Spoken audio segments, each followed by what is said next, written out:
अले से शुभ के लगनवा सुबह है सुबह, गुईहन मंगल चाला सुबह सुबह है सुबह। अले शुभ के लगनवा सुबह है सुबह, गुईहन मंगल चाला सुबह सुबह है सुबह सुबह है सुबह सुबह है सुबह। आमक पल्लव साजल द्वार, चौक पुरायल सुंदर अपार।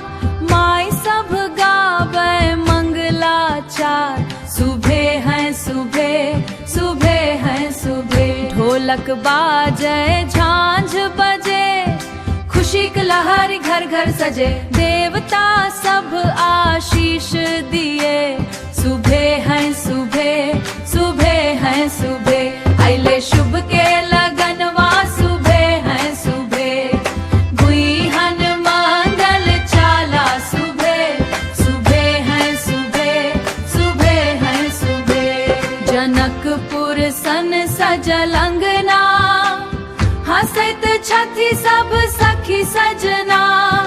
वर कनिया पर बरसे नेहना, वर कनिया पर बरसे नेहना। सुबह है सुबह सुबह है सुबह।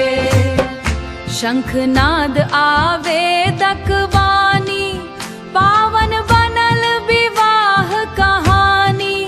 जुड़ल आज दू परिवारक रानी, सुबह है सुबह सुबह है सुबह। गौरी शंकर कृपा बरसावथी, सीतामक नेह सिखावथी।